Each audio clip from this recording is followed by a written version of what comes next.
오베데돔은 어떤 사람이냐면 다윗이 법궤를 이전할 때 사망 사고가 발생을 합니다. 불의의 사고가 발생을 하는데 그때 그 법궤를 자신의 집으로 모시고 간 사람입니다. 근데 오벳에돔 이름 자체는 별로 그렇게 좋은 이름을 쓰고 있지 않아요. 에돔의 종이란 뜻이에요. 에돔을 섬기는 자, 오벳에돔이란 뜻인데, 근데 이 사람은 레위족이었습니다. 레위족 중에서 고핫 자손이었어요. 고핫 자손인데 제사장은 아니었습니다. 그러니까 일반적인 레위인이었어요. 그리고 오늘 말씀을 보면 어디 출신이냐면 가드 출신이에요. 이 가드는 블레셋에도 가드가 있는데 그 블레셋 가드가 아니고 이스라엘 경내에 보면 가드 헤몬이라는 데가 있습니다. 가드 헤벨이라는 곳이 있는데 이것은 저 북부 지역 갈릴리 약간 밑에 있는 그런 지역이에요.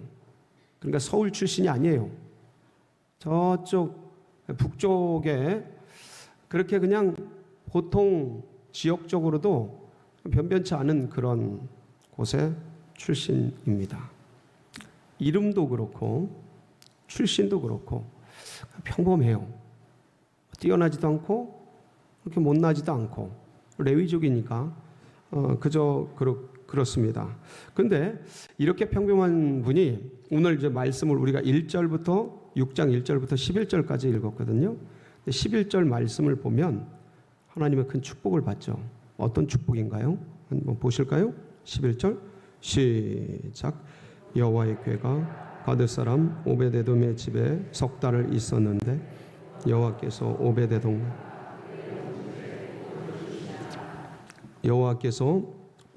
오벳에돔과 그의 온 집에 뭘 주셔요? 복을 주셔요.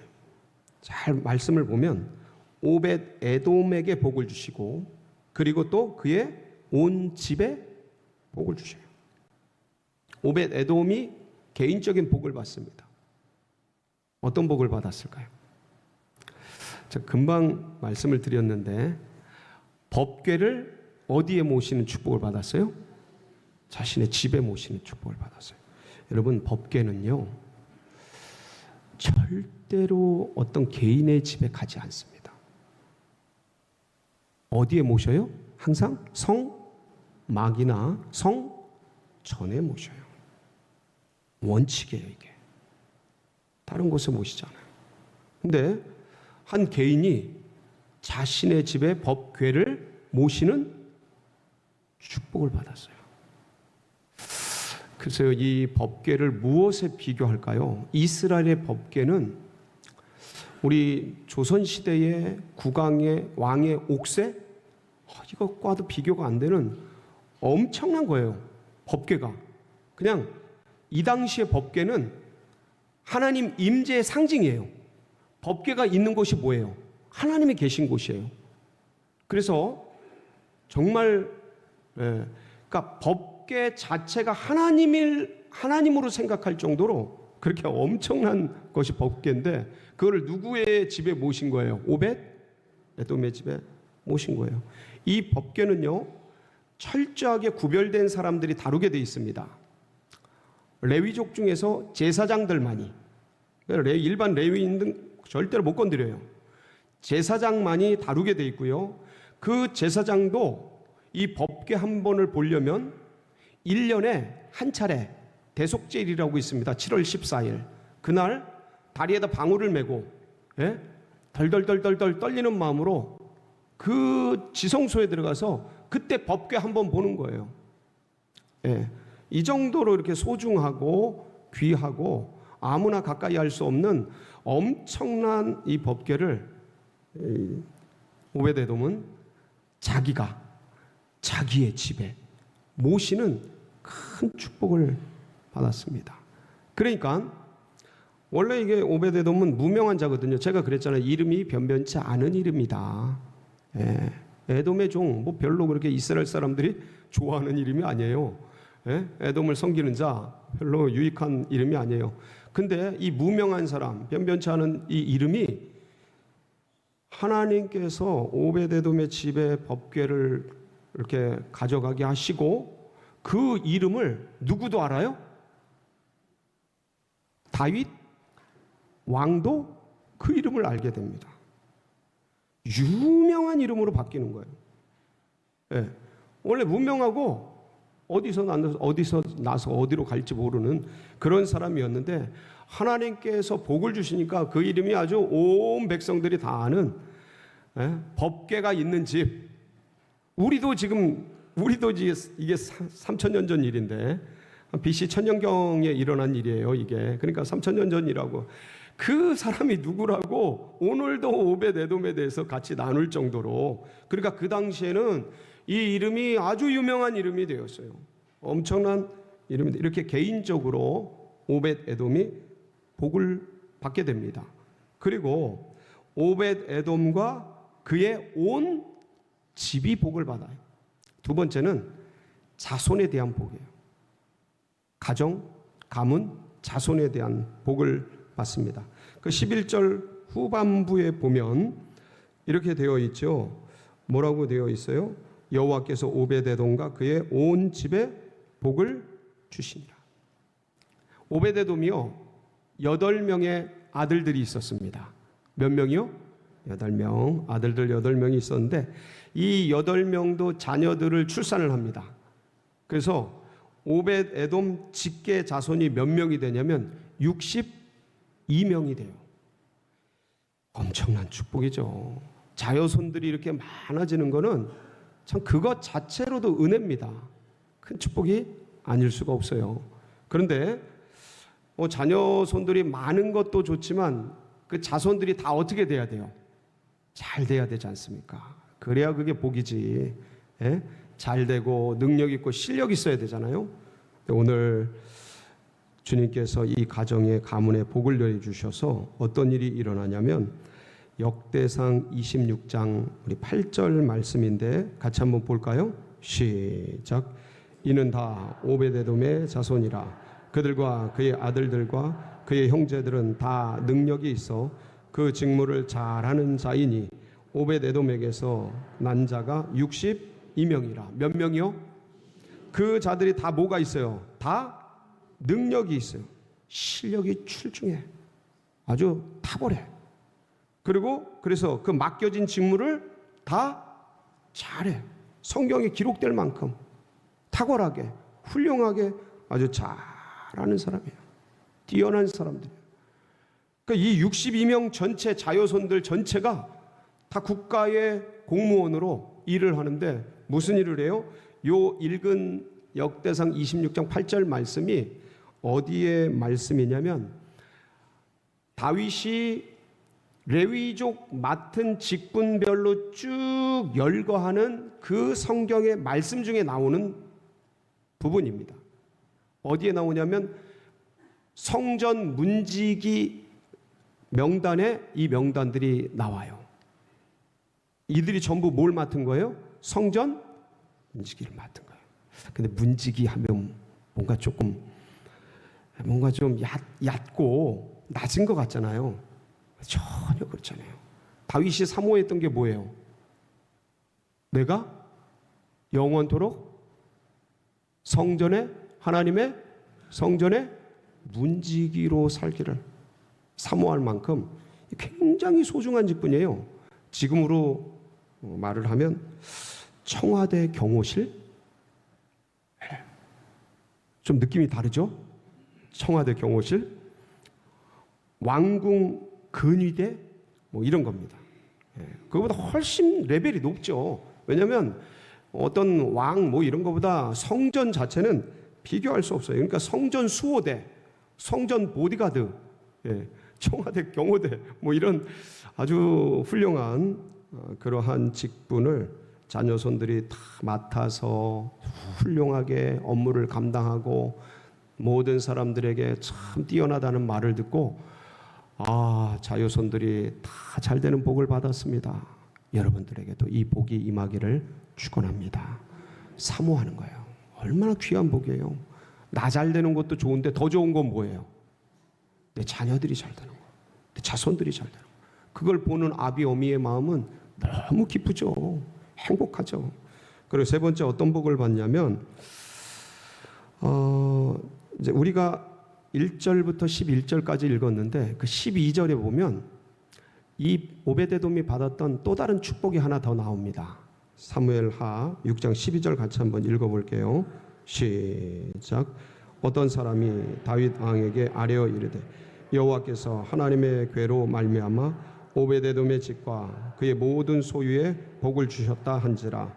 다윗이 가서 하나님의 궤를 기쁨으로 메고 오베데돔의 집에서 다윗성으로 올라갈새.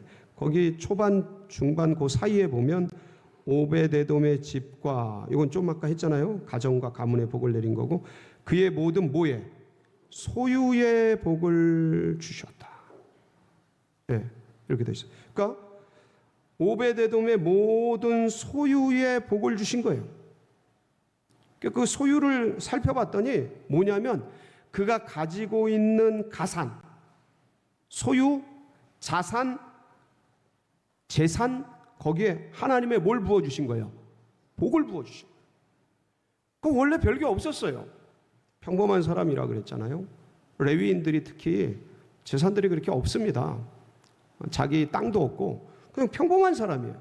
근데 하나님이 그 평범한 가산에 복을 내려주시니까 그 모든 소유가 복을 받았다는 소문을 누구까지 들어요?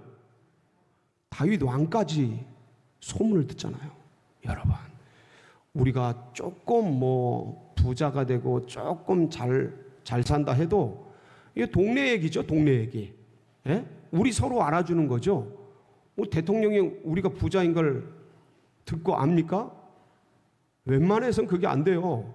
근데 이 오베데돔은 얼마나 하나님의 복을 내려주셨는지 그 가산과 재산과 재정에 물질에 큰 복을 받은 거예요. 유명해져 가지고 이게 왕에게까지 얘기가 될 정도로 엄청난 축복을 받게 된 거예요. 그러니까 개인의 복, 가문의 복, 가산의 복, 이 모든 복을 다 누린 게 누구예요? 오벳에돔.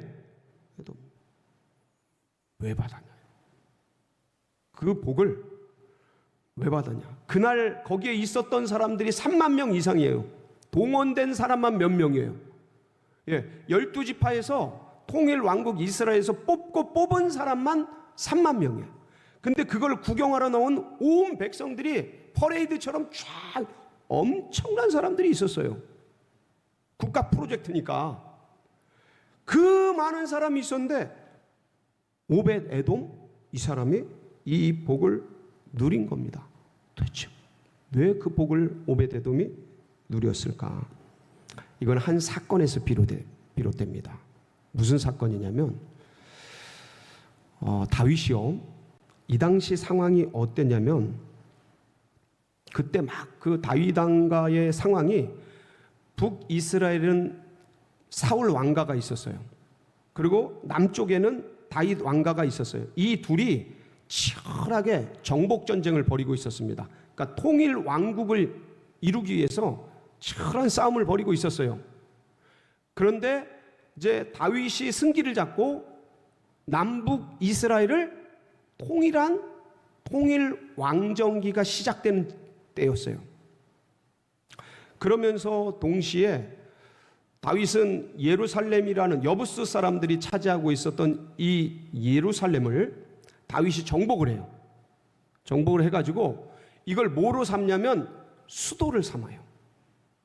그때까지는 어디가 수도였냐면 헤브론이 수도였어요. 저 남쪽에 브엘세바 위쪽 있죠. 아브라함이 있었던 318명의 용사를 기르던 그 땅 헤브론이 수도였어요. 이 수도를 어디로 이전을 해요? 예루살렘으로 이전을 한 지 얼마 안 되던 때예요. 여러분, 남북이 통일됐다. 군사적으로, 정치적으로, 외교적으로 힘을 얻는 사건이에요. 왜냐하면 두 나라가 하나가 되니까. 그런데 내부적으로는 어떨까요? 자, 우리는 너무 잘 알아요.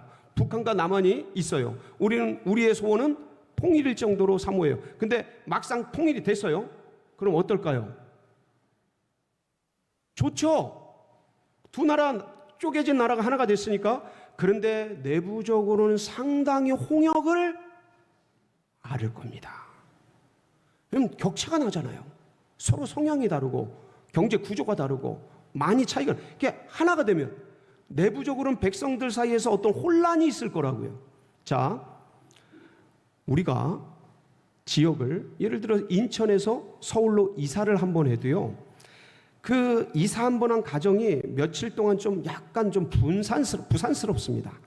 왜냐면 위치가 다 이동되고 바뀌니까 한번 이동하고 이사하는 게 이래요. 근데 국가의 수도가 예를 들어 서울에서 세종으로 이전을 했어요.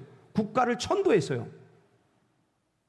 어떤 힘을 기르기 위해서 뭐 국정 운영의 방침 속에서 전략적으로 정책적으로 이동이 되겠죠. 근데 이동을 하고 나서는 어떨까요? 이게 정착하는데 상당히 시간이 걸리는 일이에요. 집이 하나 옮겨도 그런데 수도가 이전됐단 말이에요. 이제 이러다 보니까 북이스라엘과 남유다는 통일이 됐고, 통일 왕국 속에서 사람들은 뭔가가 좀 흥분돼 있고 혼란스러운 상태이고, 국가의 그 수도도 천도가 돼서 전체적으로 뭐가 적응기가 필요하고 막 이런 때에 다윗은 이걸 어떻게 두 나라 합쳐진 거를 하나로 뭉치게 할까? 어떻게 내부적으로 지금 심란하고 나누어져 있는 이러한 나라를 하나로 뭉치게 할 수 있을까? 뭐밖에 없어요. 그거는 오직 하나님 중심 신앙밖에 없다라는 결론에 도달을 합니다. 다윗이 보기에. 그래서 그런 생각, 그런 기도, 그러면서 미친 것이 그렇다면 어떻게 하나님 중심으로 이 나라 이 백성들이 살아갈 수 있도록 할까? 뭐를 가져오면 되겠다? 저 기럇 여아림, 바알레 유다라고도 합니다. 옛날 이름이 바알레 유다예요. 기럇 여아림이라는 곳에 방치되어 있던 몇 년간요? 70년간 방치되어 있던 이 법궤를 예루살렘에 이 이스라엘의 예루살렘의 안장을 성막에 안치를 하자라는 생각에 이르게 됩니다. 그렇다면 이거는 다윗이 통일 왕국을 이루면서 국가를 천도하고 이 모든 백성들의 안정을 기하기 위해서 시행되는 국가 프로젝트예요. 이 여호와 신앙이 굉장히 약해져 있었던 거예요. 그때 이것을 다시 고치하고자, 일으키고자, 하나님 중심 신앙으로 나라를 재건설하고자 모든 백성들이 다 참여하는 국가적인 프로젝트를 진행을 한 거예요. 그래서 거기서 몇 명을 뽑아요? 오늘 본문 1절이에요. 몇 명을 뽑아요? 3만 명을 뽑는 거예요. 몇 명이요? 3만 명을 뽑아요. 작은 숫자가 아니에요. 300명이 아니고 3,000명이 아니고 3만 명을 뽑아요. 그러니까 12지파에서 주요한 엘리트들을 뽑고 군사들을 뽑았겠죠. 그리고 그들을 대동해서 법궤 이전 그 운반대를 만든 거예요. 전담반을 만든 거예요. 엄청난 퍼레이드를 진행하고, 그러니까 물적 자원, 인적 자원을 거기다가 엄청나게 쏟아부은 거예요. 그래가지고 시행을 하는데 문제는 뭐냐면, 이게 기럇 여아림에서 예루살렘까지 14km예요. 한 중간쯤 왔을 때 나곤의 타작마당을 지나는데 갑자기 그 법궤를 실은 소가 끌었어요. 이때 원래 제사장이 메고 날라야 되는데 그때 몰라가지고 소가 끌게 했어요. 그 소가 나곤의 타작마당에서 갑자기 흥분을 해서 날뛰기 시작하는 거예요. 그러니까 그걸 보고 있던 우사가 소가 뛰니까 그 소가 같이 있는 그 법궤가 떨어지게 생긴 거예요. 그래서 그거를 보호하려고 붙잡으려다가 어떻게 돼요? 죽게 돼요. 사망 사건이 생긴 거예요. 제가 여기서 누차에 걸쳐서 말씀을 드렸어요. 아무리 수련회가 좋았어도 거기 물놀이 하다가 무슨 사고가 생겼어. 그럼 그 수련회 어떻게 돼요? 가슴 아픈 수련이 되는 거죠. 저는 그걸 직접 봤어요. 제 눈으로. 저 이전 교회에서. 진짜 아무리 좋아도 그냥 다 망하는 거예요. 국군의 날 군사 퍼레이드를 쫙 하는데 온 백성이 보고 있는데, 전에는 그런 거 많이 했잖아요. 그거 보고 있는데 맨 앞에서 끌고 가는 거기서 누군가 차에 깔려 죽어. 사열단이 쫙 차를 타고 가잖아요. 근데 거기 차에 깔려 죽어. 그걸 모든 사람이 봐. 그 행사 어떻게 되는 거예요? 망하는 거죠, 뭐. 행사 망하는 거죠.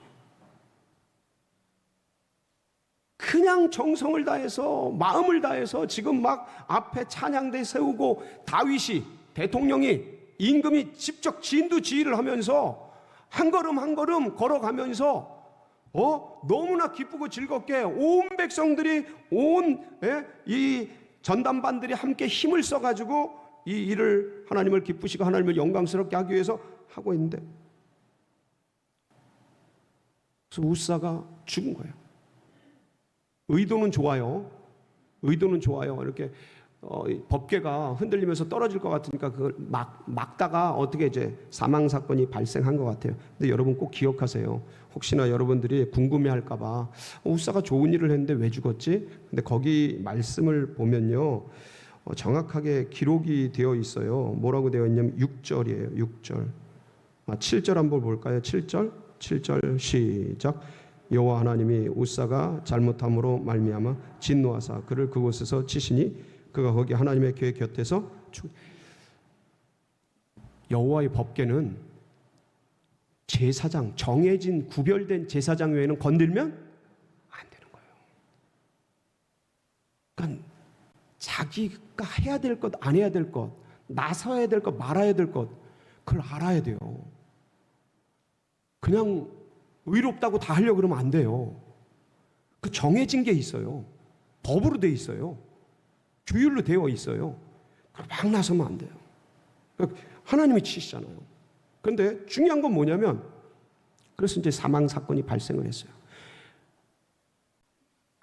즐겁고 해피하고 찬양 나오고 기쁘고 춤추고 막 그러는 곳에서 사망 사건이 딱 발생하는 순간 빛이 뭐로 바뀌어요? 어둠으로 바뀌어요. 즐거운 해피한 잔치자리가 초상집이 되는 거예요. 불안한 거야. 두려운 거야. 그냥 막 백성들이 어찌할 줄 모르고, 어떻게? 그 3만 명 선발대는, 전담반들은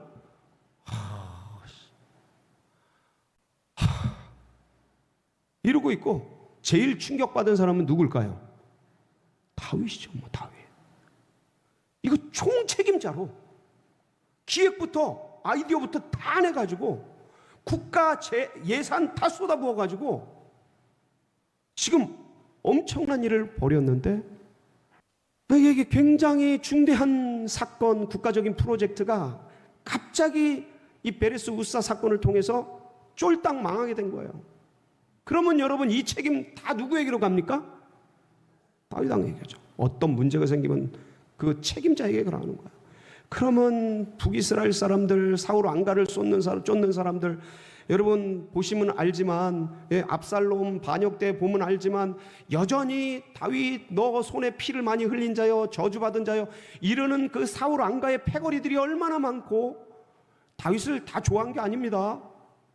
그 뒤에서 어떻게든 제거하려고 그러는 사람이 얼마나 많고, 그런데 이 엄청난 사건이, 국가 프로젝트가 망가지면서 여론들이 쪼개지고 별일들이 다 많아질 수 있는, 여론이 분열되고 문제가 생기고 그럴 수 있는 사건이었다고요. 이게 하나님이 복을 주셨다는 말을 듣고 다윗이 다시 일을 시작합니다. 사무엘하 6장 12절이죠. 같이 봅니다. 시작. 어떤 사람이 다윗 왕에게 아뢰어 이르되 여호와께서 하나님의 궤로 말미암아 오베데돔의 집과 그의 모든 소유에 복을 주셨다 한지라. 다윗이 가서 하나님의 궤를 기쁨으로 메고 오베데돔의 집에서 다윗성으로 올라갈새. 그러니까 3개월 동안 다윗은 뭐가 실수였나, 뭐가 문제였나, 술에 모는 게 아니구나, 제사장들이 지어야 되는구나, 이런 걸 다 연구하고 정비할 시간을 얻게 됩니다. 누구 때문에? 오벳에돔이 헌신함으로 문제를 찾고 다시 정비해서 하나님이 오벳에돔에 그 법궤를 가져간 오벳에돔에 뭘 내리셨다고요? 복을 내리신 걸 듣고 저주가 아니구나, 재앙이 아니구나, 죽음이 아니구나, 그걸 확인하고 2차 법궤 이전 계획을 세울 수 있도록 마음을 일으킵니다. 그리고 이 2차 프로젝트는 대대적으로 성공을 해서 이스라엘 백성들 가운데 다윗 왕국, 지금까지 3000년이 지난 지금까지도 오로지 뭘 꿈꾸는 다윗 왕국, 이스라엘 국기가 다윗의 별이에요. 지금도. 이때 그 나라의 초석을 놓도록 은밀하게 섬긴 그 사람이 누구예요? 오벳? 그의 헌신으로 다윗 왕국이 건설되고 아름답게 유지되어서 역사가 이곳까지 이어오게 되었습니다. 사랑하는 성도 여러분, 이 오벳에돔이 받았던 그 축복, 하나님의 교회, 하나님의 나라, 어떤 영역, 공동체, 어렵고 힘들 때 나서서 섬기고 함께하고, 그래서 하나님을 부욕케 해서 하나님의 축복을 누리는 귀한 성도님들 되시길 축원합니다.